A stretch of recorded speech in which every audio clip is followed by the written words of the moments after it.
Hello दोस्तों। पिछली video में हमने डेयरी क्षेत्र के बारे में पढ़ा। आज हमारे सामने एक नया टॉपिक है, भारत का मत्स्य पालन क्षेत्र। मत्स्य पालन से संबंधित है नीली क्रांति। हाल ही में यह चर्चा में क्यों है? हाल ही में प्रधानमंत्री मत्स्य संपदा योजना PMMSY की दूसरी वर्षगांठ मनाई गई। गौरतलब है कि PMMSY की शुरुआत वर्ष 2020 में मत्स्य पालन, पशुपालन और डेयरी मंत्रालय ने की थी, जिसका उद्देश्य भारत में मत्स्य पालन क्षेत्र के संधारणीयता और जवाबदेही पूर्ण विकास के माध्यम से नीली क्रांति लाना है। नीली क्रांति का अर्थ है मत्स्य क्षेत्र को बढ़ावा देना या मत्स्य पालन को बढ़ावा देना।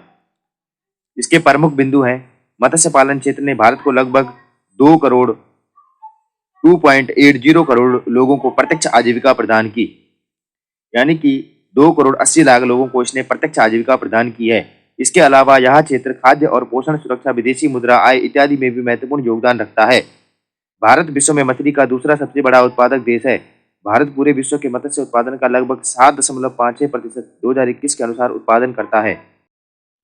अब आगे जानते हैं क्या आप इन चीजों से अवगत हैं।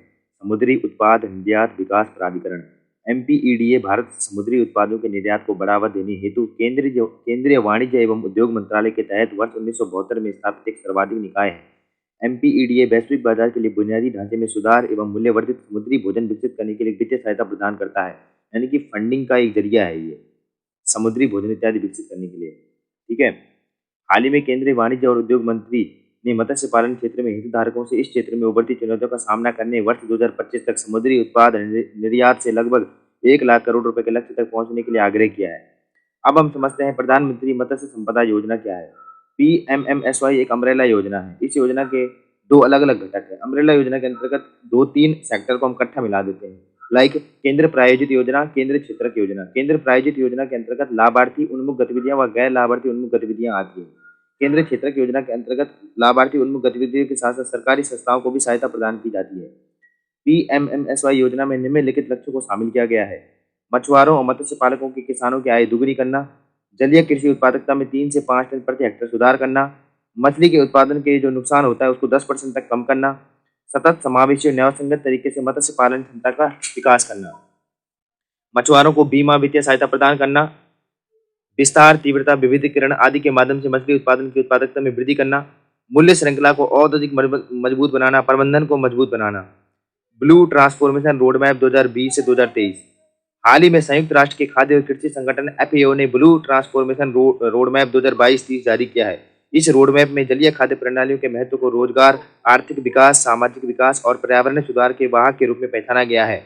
यह रोड मैप मत्स्य पालन समिति के संधारणीय मत्स्य पालन और जलीय कृषि के लिए घोषणा पत्र 2021 के अनुरूप है।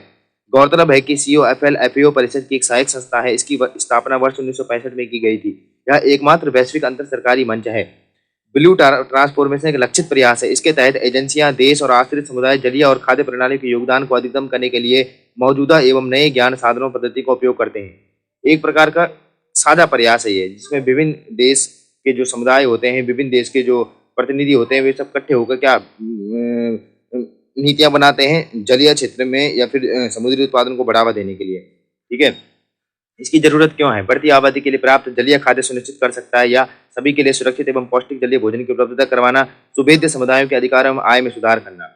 अब जो हमने मत्स्य योजना देखी प्रधानमंत्री, उसकी उपलब्धियां क्या रही? इसके अंतर्गत 20,050 करोड़ का निवेश मत्स्य क्षेत्र में होने वाला सबसे अधिक निवेश है। अभी तक इसमें 20,000 करोड़ का इन्वेस्ट हुआ है। पिछले 2 वर्षों में मत्स्य विकास दर जो 2019-20 की मुकाबला में 2021-22 तक 14.3% की प्रभावशाली वृद्धि हुई है। मछली उत्पादन 2019-20 में 141 लाख टन था, वर्ष 2021 में सर्वकालिक 161 लाख टन पर पहुंच चुका है। निर्यात में भी 13 लाख टन के सर्वाधिक निर्यात स्थल को हासिल कर लिया गया, जिसका मूल्य 57,587 करोड़ रुपए है, जो झींगा के निर्यात के प्रभुत्व को दर्शाता है। झींगा यानी कि एक प्रकार का जलीय जीव है जिसका निर्यात ज्यादा हो रहा है। ठीक है। वर्तमान में चीन, थाईलैंड, जापान, ताइवान, ट्यूनीशिया, संयुक्त राज्य अमेरिका, हांगकांग, कुवैत आदि सहित 123 देशों को निर्यात किया जा रहा है हमारा मछली जो हमारा मत्स्य पालन होता है उसमें। उत्पादकता बढ़ाने के लिए 3,117 RAS रिसर्कुलेटरी एक्वाकल्चर सिस्टम इकाइयों और 2,693 बायोफ्लॉक इकाइयों को कार्यात्मक रूप से स्थानांतरित किया गया है। अब तक PMMSY ने 22 राज्यों में 7 केंद्र शासित प्रदेशों में बीमा कवरेज के तहत 31 लाख किसानों को सहायता प्रदान की है। ठीक है। मत्स्य पालन के बुनियादी ढांचे को मजबूती प्रदान करने और मछली उत्पादन बढ़ाने के लिए अब तक कुल 19 मछली पकड़ने के बंदरगाहों पर मछली लैंडिंग केंद्रों के प्रस्ताव को मंजूरी दी गई है। पीएमएमएसवाई के माध्यम से वर्ष 2024 से 25 के अंत तक अनुमानित 68 लाख रोजगार सृजित करने की परिकल्पना की गई है। अर्थात इसके बहुत लाभ हुए हैं। हमारे निर्यात में बढ़ोतरी हुई है, हमारा जो जीडीपी है इससे बढ़ा है, और कहीं ना कहीं जो है अनुमान किया जा रहा है कि 65 लाख लोगों को इससे रोजगार मिलेगा। और क्योंकि ना है कृषि एक ऐसा क्षेत्र है जहाँ पे मतलब अनिश्चितता पाई जाती है, मौसम पे डिपेंडेंसी है, इस पे नहीं है। इसको हम अगर जलीय समुद्री उसको सुरक्षित रखेंगे, अपने जैव संसाधनों को सुरक्षित रखेंगे, तो कहीं ना कहीं ये रोजगार के अवसर प्रदान करता है। आगे की राय में क्या हो सकती है?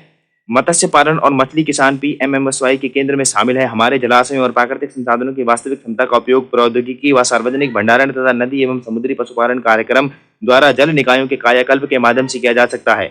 उत्पादकता के मामले में भारत को वैश्विक मानचित्र में शीर्ष पर लाने के लिए मत्स्य पालन में वैज्ञानिक प्रथाओं को अपनाया जाना चाहिए। यानी कि हमें साइंटिफिक टेक्नोलॉजी का यूज करके जो है मत्स्य पालन को धीरे धीरे बढ़ाना होगा। और कहीं ना कहीं जो लोग जो है पर्यावरण को नुकसान पहुंचा रहे हैं, जिससे मछलियों का दोहन हो रहा है और अवैध जो मछली पकड़ने की क्रिया हो रही है, उस पर भी हमें रोक लगानी होगी। सरकार इस पर जल्दी प्रयास कर रही है। संभावित इसमें प्रश्न हो सकता है, नीली क्रांति को परिभाषित करते हुए भारत में मत्स्य पालन की समस्या एवं रणनीति को समझिए। तो इस तरह से हमने भारत में मत्स्य पालन को समझा। ये जो प्रधानमंत्री मत्स्य संपदा योजना स्कीम समझी। अगर आपको वीडियो अच्छी लगी हो तो लाइक, शेयर एवं सब्सक्राइब जरूर कीजिए और आगे बने रहिए इसी तरह। Thank you.